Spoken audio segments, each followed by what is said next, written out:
나오신 여러분들을 사랑하고 환영합니다. 오늘은 이사야서 말씀을 통하여서 Who are you? 그러니까 우리말로 하자면 당신은 누구십니까? 라는 제목으로 하나님 말씀 증거하도록 하겠습니다.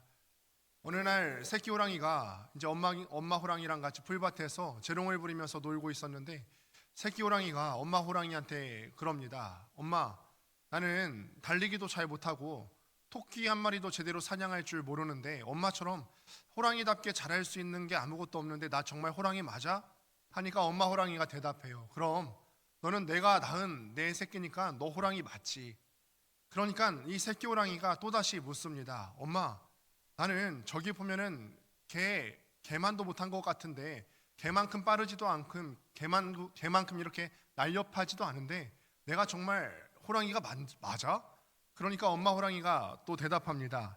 자꾸 물어보니까 엄마가 화가 났어요. 아유, 너 그럼 개 새끼 할래? 사실은 강단이기 때문에 그 개 의자를 빼먹을 수가 없어요. 개의 새끼 할래? 새끼 호랑이가 졸지에 개 종자가 되어버렸어요. 여러분, 아무것도 못해도 호랑이는 호랑이고 사람은 사람입니다. 우리가 아무 능력이 없는 것 같아 보여도 하나님의 자녀는 하나님의 자녀이고 하나님께서 우리를 선택하여 주신 줄을 믿습니다. 우리 지금 이 세상을 보다 보면요, 내가 누구인지 모르다 보니까 내가 이 땅에 왜 살아야 되는지 목적을 모른 채 살아가는 사람들이 정말로 많이 있습니다. 여러분은 어떠세요? 오늘 말씀 제목이 Who are you? 그러니까 당신은 누구십니까? 인데 내가 누구인지 정확하게 알고 목적을 갖고 분명하게 살고 계십니까? 사람도 자기 스스로에 대해서 알아가는 과정을 굉장히 중요하게 여깁니다. 그래서 사춘기가 굉장히 중요하다 하지 않습니까? 사춘기라는 말의 뜻이 무슨 뜻이냐면 자기 정체성을 찾아가는 과정이에요.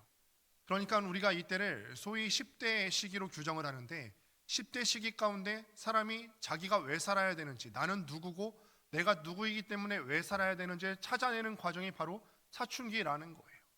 그래서 이 사춘기 시간 때 내가 누구인지를 명확히 찾아낸 사람은 그 뒤에 인생이 평탄합니다. 내가 누구인지 명확히 알기 때문에 이 목적을 위해서 다른 박질을 해야 되는구나. 자기 인생의 표대가 딱 고정이 되어 있어요.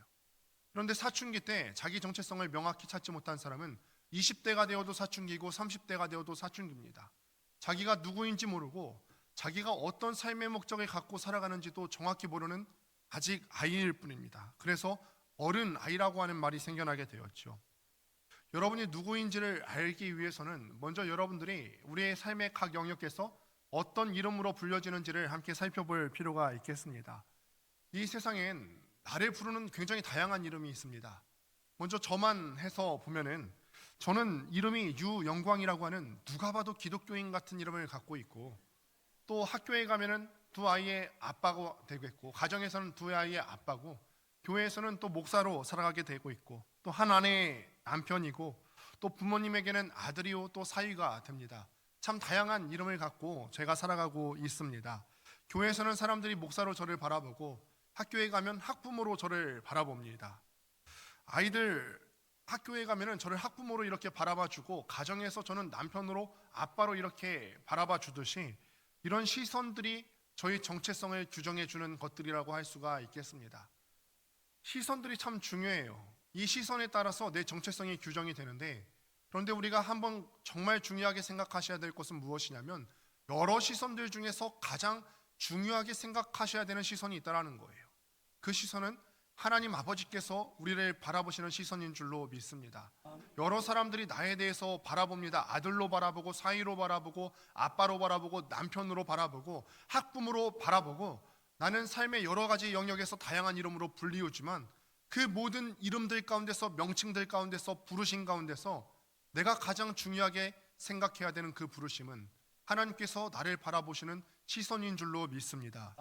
그래서 이와 관련해서 스바냐 3장 17절 말씀 보면은 이렇게 기록합니다. 함께 읽습니다. 시작. 너희 하나님 여호와가 너희 가운데에 계시니 그는 구원을 베푸실 전능자이시라.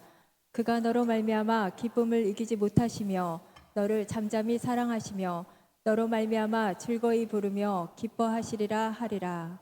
아멘. 하나님께서 우리를 이렇게 바라보시는 줄로 믿습니다. 바라보실 때마다 기쁨을 이기지 못하시는 거예요. 우리가 어떤 하나님 앞에 탁월함을 발휘해서 그런 것이 아니라, 우리가 하나님 앞에 어떤 특출난 어떤 조건을 갖고 있어서가 아니라, 우리가 하나님의 자녀이기 때문에 이 하나님이 기쁨을 이기지 못하시며 라고 하는 이 말씀의 구절은 딱 한 가지 관계로밖에 정의되지 못합니다. 부모와 자녀 간의 관계예요.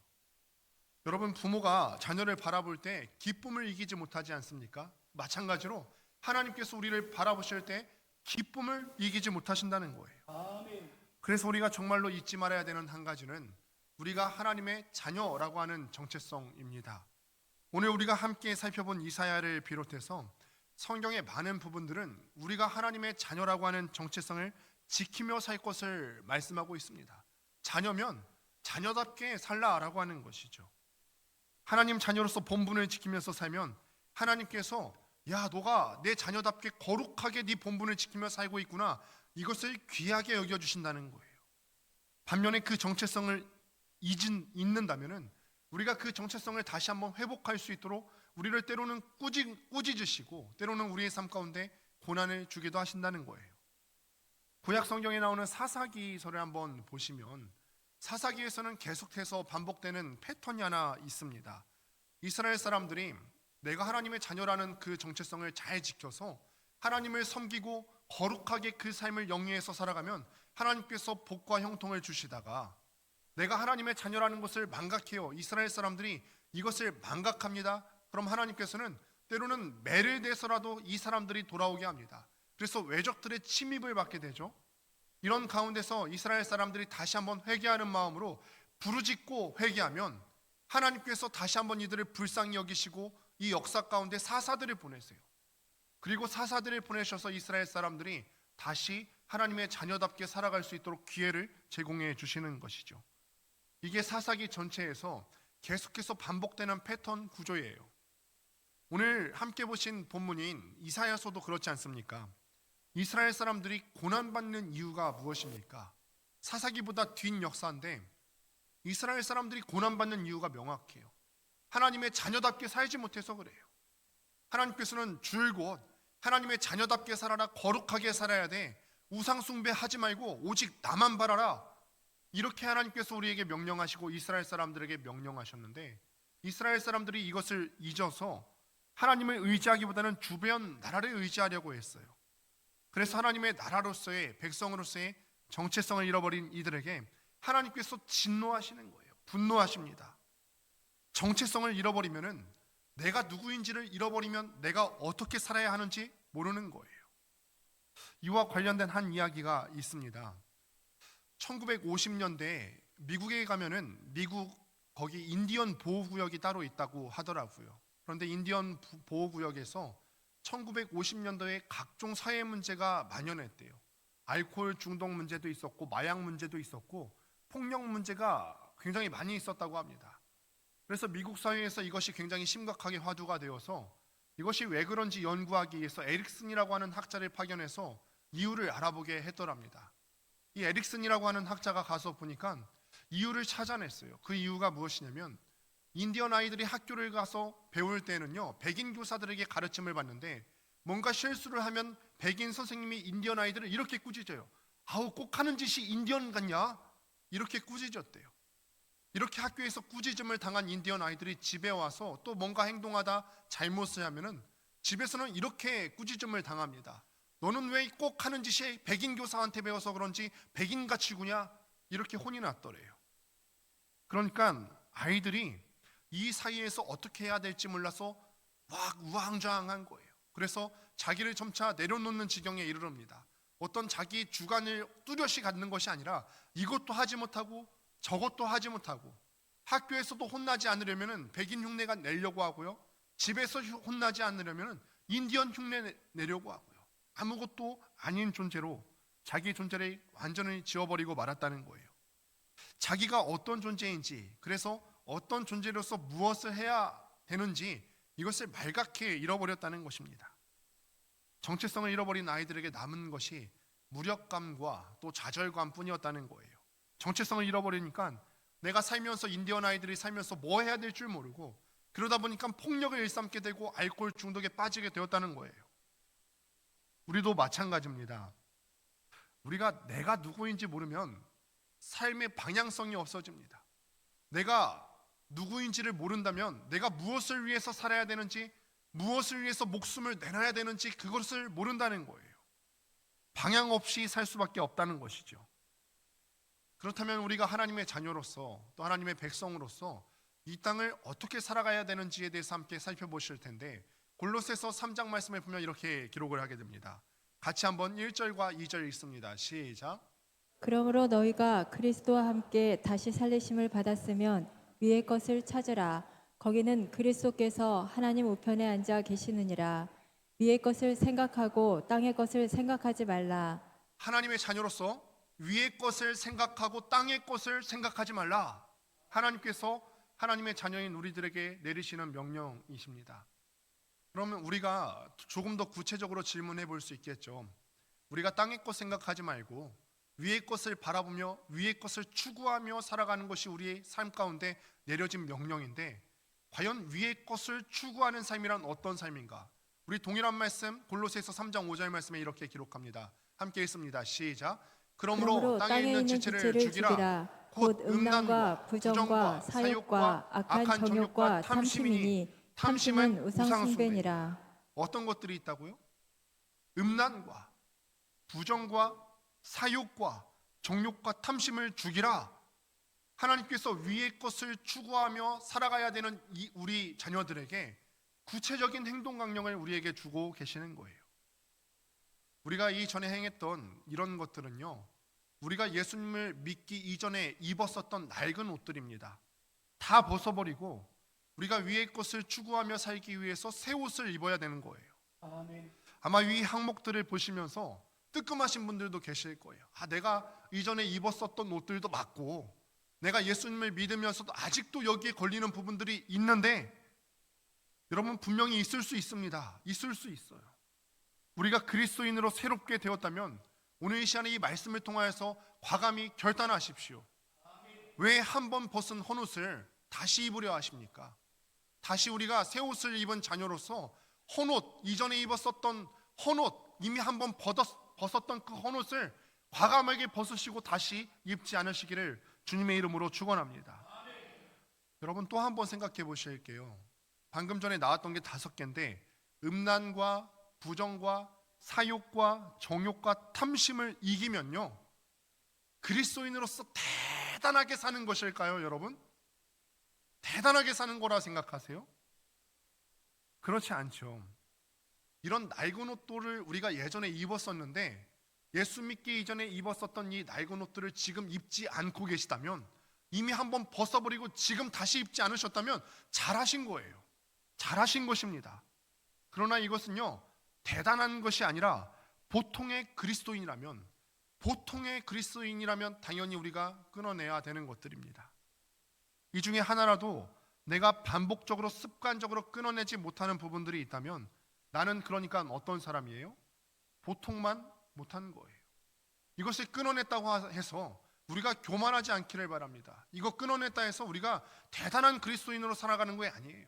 이거 하면 하나님께서 우리에게 주시는 최소치의 기준을 만족하고 있다는 거예요. 여러분, 우리가 강단 위에서 선포되는 말씀이 때로는 우리 가운데 저조차도 스스로에게 짐이 될 때가 참 많이 있습니다.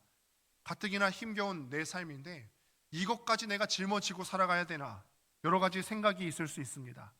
그러나 여러분, 하나님께서 우리에게 주셨을 때 로마서 말씀을 통해서도 육신의 정욕과 생명의 성령의 법이 서로 함께 갈 수가 없다는 사실을 우리가 볼 수 있죠. 타협이 없다라는 거예요. 타협이 없습니다.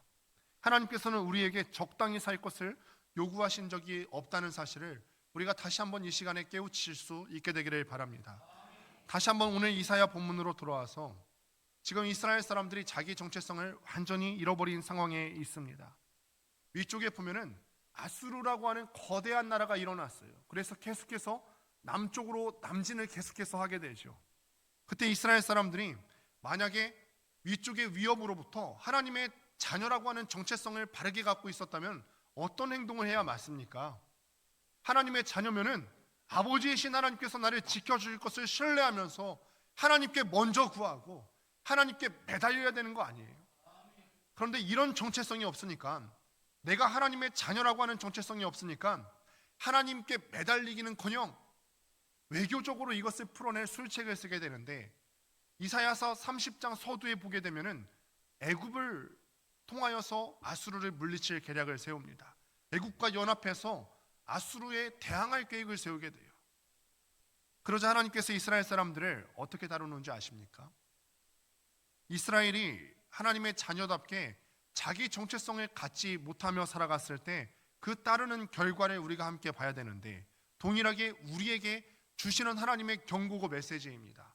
우리 17절 말씀 보면 이렇게 기록합니다. 함께 읽습니다. 시작. 한 사람이 꾸짖은즉 천 사람이 도망하겠고 다섯이 꾸짖은즉 너희가 다 도망하고 너희 남은 자는 겨우 산꼭대기에 깃대 같겠고 산마루 위에 기치 같으리라 하셨느니라. 아멘. 하나님이 돕지 않은 이스라엘 사람들은요, 외적 한 사람이 소리쳐도 1000명이 도망간다라는 거예요. 외적 5명이 쳐들어와서 소리 지르면 그 5명 앞에 전부가 다 패망한다라는 거예요. 그러니 우리가 꼭 기억하셔야만 되는 거죠. 우리가 하나님을 신뢰하면요, 우리가 하나님을 두려워하는 사람은 세상이 두렵지 않습니다. 반면에 하나님을 두려워하지 않는 사람은 세상의 작은 소리조차도 두려워지게 되는 법이죠. 하나님이 함께 하시지 않고 보호하시지 않는다면 다 망한다는 거예요. 하나님이 우리를 붙들지 않으시면 외적의 작은 한 명의 소리에도 5명이 도망치고, 5명이 와서 쳐들어 한 명의 소리에도 1000명이 도망치고, 5명의 소리에도 전부 다 패망한다라는 거예요. 그런데 이거를 우리가 거꾸로 생각하면 우리에게 힘이 되는 말씀이죠. 그들이 하나님이 의지하면 한 명이 1000명을 이길 수 있습니다. 우리가 하나님을 의지하면, 하나님을 의지하며 신뢰하는 5사람 앞에 세상이 감당하지 못하는 5사람이 된다라는 거예요. 저는 이런 일들이 우리 권능교회에서 일어날 수 있게 되기를 바랍니다. 하나님의 나라는 다수를 통해서 세워지는 나라가 아니에요. 이 중에서 저는 그런 마음이 있습니다. 이 중에서 정말 신실한 사람 5명만 제대로 일어나도 능력 있게 주의 사역을 감당할 수 있겠다. 소수만 정말 정신 차려서 우리가 코어 핵심 근육이 잘 잡혀 있기만 해도 우리가 이 지역사회에서 하나님께서 우리에게 주신 역할 크게 감당할 수 있겠다. 저는 이 믿음이 있습니다. 내가 하나님의 자녀라고 하는 그 명확한 자기인식을 갖고 믿음의 싸움을 싸워나갈 수 있는 5명만 있으면 전체가 살아날 수 있게 된다는 거죠. 그러니 사랑하는 여러분, 이 시간에 이 자리에 초청합니다. 여러분이 이 소수에 들어오시지 않겠습니까? 우리가 정말 하나님의 자녀답게, 하나님을 두려워하는 사람답게, 하나님을 신뢰하는 5명, 이 소수의 범주에 우리가 들어올 수 있게 되기를 바랍니다. 지금 우리가 완전한 모습이 아니어도 괜찮아요. 목사님, 내가 이 5명에 들어갈 만큼 어떤 신앙생활의 조건으로 뭔가 이렇게 구비하지 않았는데요, 신앙생활의 연차도 오래되지 않았고 내가 뭔가 이렇게 연약한 부분들이 있는데, 여러분 그렇다고 해서 포기하지 마십시오. 끝까지 하나님의 자녀답게 살겠다는 그 기도를 놓지 마시기를 바랍니다. 자비하신 하나님께서 언젠가는 우리의 그 기도에 응답해 주셔서 우리를 사용해 주실 줄을 믿습니다. 함께 읽은 본문 18절 말씀에 보면 이렇게 기록하지 않습니까? 또 한번 같이 읽습니다. 시작. 그러나 여호와께서 기다리시나니 이는 너희에게 은혜를 베풀려 하시며 이는 너희를 긍휼히 여기려 하심이라. 대저 여호와는 정의의 하나님이심이라. 그를 기다리는 자마다 복이 있도다. 아멘. 이는 너희에게 은혜를 베풀려 하시며, 하나님께서 때로는 이스라엘 사람들의 역사에서도 우리가 살펴보았지만 때로는 이스라엘 사람들 역사 가운데 고난을 주시는 이유는 시대와 환경을 뛰어넘어서 우리의 삶 가운데 때로는 힘듦을 주시는 이유는 우리로 파멸케 하시기 위한 것이 아니라 우리로 그 고난으로부터 돌아서서 다시 하나님의 자녀로 회복케 하시는데 하나님의 뜻이 있는 줄을 믿습니다. 너 이 녀석 내 말 안 들었어? 완전히 바닥을 치게 해줄 거야. 하나님께서 이렇게 파괴와 패망을 바라보면서 우리에게 고난을 주시는 것 아니고 회복을 바라는 마음으로 이스라엘 사람들 역사 가운데 고난 주셨고 우리 인생 가운데 때때로 그런 고난을 통해서 하나님의 선을 이루어 가기를 원하신다는 거예요. 아까도 언급했듯이 사사기에서 이스라엘 사람들에게 허용된 시련의 목적이 무엇입니까? 자기 정체성을 회복하고 다시 한번 하나님께로 돌아오도록 하는 데 있습니다. 이사야서에서도 하나님께서 아수르라고 하는 북방의 거대한 대제국을 사용하시는 이유가 무엇입니까? 이걸 통해서 이스라엘 사람들에게 고난을 주시는 이유가 무엇입니까? 이스라엘 사람들이 잘못을 뉘우치고 하나님께로 돌아오도록 하기 위함입니다. 하나님께서는 그러니까 우리에게 은혜를 베풀기 위해서, 이는 너희에게 은혜를 베풀려 하시며, 우리에게 은혜를 베풀기 위해서 우리에게 일어나는 모든 일들을 허용케 하시는 줄로 믿습니다. 그러니 우리 삶 가운데 있는 모든 일들을 통하여서 우리가 할 수 있는 유일한 반응은 무엇이냐면 깨닫고 돌아가야 된다는 거예요. 인생의 어떤 모든 일어나는 일들마다 우연이 없어요. 하나님께서 모든 일들을 다 섭리하시고 하나님께서 인생의 작은 부분도 우리에게 놓치지 않고 일어나게 하시는데, 일들이 일어날 때마다 우리는 우리의 시선을 들어서 생각해 봐야만 되는 거죠. 하나님께서 왜 나에게 이런 일들을 허용케 하시는가? 왜 이런 어려움을 주셨지? 왜 이런 일들을 통해서 내가 지금 기도하게 하시는가? 그러니 우리가 할 수 있는 반응은 깨닫고 돌아가는 것입니다. 이 가운데 치유와 회복이 있게 될 줄로 믿습니다. 19절 말씀을 보니까 시온에 거주하며 예루살렘에 거주하는 백성아, 너는 다시 통곡하지 아니할 것이라. 그가 내 부르짖는 소리로 말미암아 내게 은혜를 베푸시되 그가 들으실 때에 내게 응답하시리라. 시온에 거주하며 예루살렘에 거주하는 백성이라는 뜻은 무슨 뜻이냐면, 어느 곳에 있었든지 옛날에 있었던 그 헌옷들을 다 벗어버리고 하나님께 돌아온 백성들을 의미하는 단어예요. 시온에 거주하고 하나님의 거룩한 성산인 예루살렘에 거주하는 백성, 시련을 겪었든지 안 겪었든지 하나님 백성으로서의 바른 정체성을 가진 사람들입니다. 이 사람들은, 내가 하나님의 자녀라는 정체성을 가진 사람들은요, 하나님 말씀의 가치를 아는 사람들이고 하나님의 말씀의 맛을 본 사람들이에요. 이 사람들이 하나님의 말씀을 보니까 하나님께서 살아계신다는 것 알겠어요. 분명히 믿어집니다. 또 하나님께서 역사 가운데서, 나의 삶 가운데서 분명히 나와 함께 하시는 것이 믿어지기 때문에 이제는 이 사실이 너무 분명하니까, 하나님이 나와 함께 하시고 나를 도우신다는 사실이 분명하니까 더 이상 통곡하지 않고 하나님께 부르짖으며 기도하게 되는 거예요. 너는 다시 통곡하지 아니할 것이라. 그가 내 부르짖는 소리로 말미암아 은혜를 베푸시되. 여기서 우리는 통곡하는 것과 부르짖는 것이 다르다는 것을 여러분 아셔야 됩니다. 통곡은 어느 때 하죠? 사방이 꽉 막혀서 어떤 방법도 없을 때, 우리 인생 가운데 여러 가지 사면초가의 상황들이 생겨서 어떤 계략도 생각나지 않고 내가 무언가 할 힘도 없고 에너지도 없고 너무 기가 막혀서 절망하는 것이 통곡하는 거예요.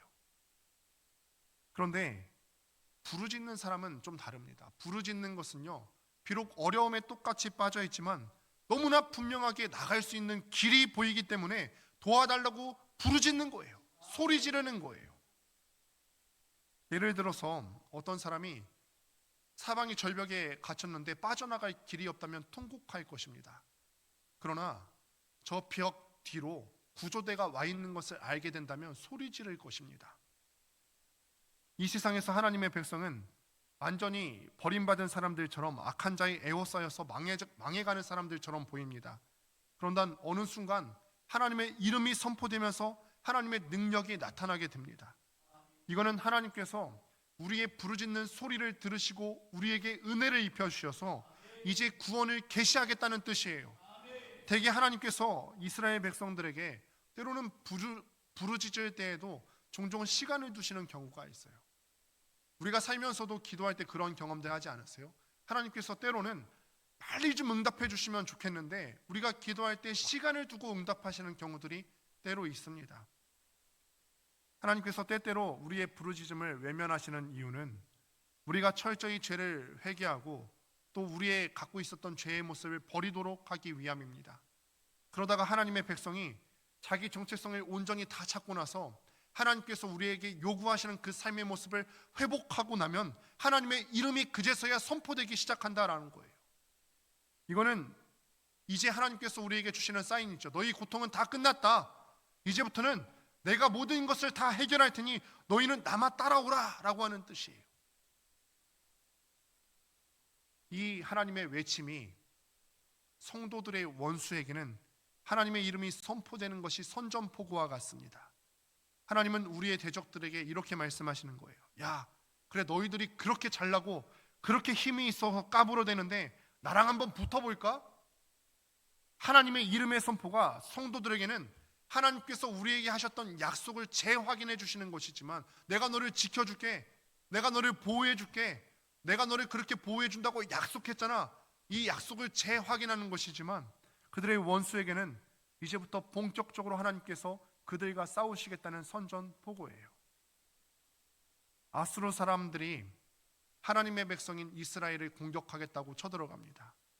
그런데 하나님께서 아수르 사람들의 그 교만을 보시고 진노하고 드디어 하나님께서 이 아수르 사람들을 손보기로 작정하십니다.